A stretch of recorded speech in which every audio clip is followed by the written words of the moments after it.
saaka isbitaalka Banaadir waxaan ku daahfurnay saalada qaliinka oo dib u habeyn dhismo fiican ay ku sameysay safaaradda Chinese-ka ee u fadhisa ee Soomaaliya.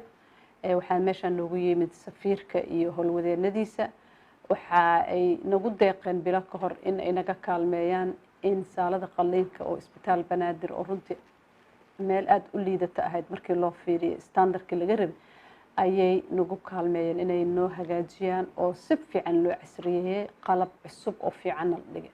marka waxaan u mahadcelinaynay safiirka oo runtii na tusay inuu garab istaagay baahida markii loo gudbiyay isbitaalka ee director ku-xigeenka iyo shaqaalaha ay la kulmeen safaaradda ay u sheegeen baahida ay ka qabaan in saalo nadiif ah oo cusub oo qalab casri ah la dhigana ay u baahnaa isbitaalka.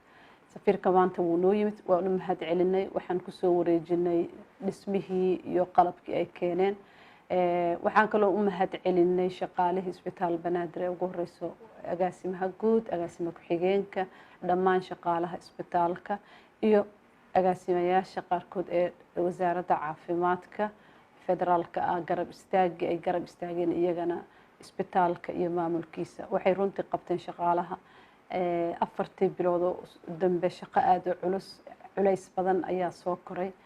sidoo kale dadkii ku lagu qali jiray isbitaalka u baahnaa adeega saalada qaliinka runtii waxaa inta badan loo wareejiyay oo lagu dabiibayay isbitaal Martiini qaarkoodna waxay gaari kareen meel allaala meeshay gaari kareen. laakiin alxamdulillah hadda waxaan daahfurnay oo si fiican u howlgalayo haddii alla idmo saaladan qaliinka. ayagana waa u mahadcelinay shaqaalaheena Soomaalida ahna waxaan leeyahay dadaal wanaagsan ilaahay ajir xasanaata idinka siiyo howl fiican qabateen.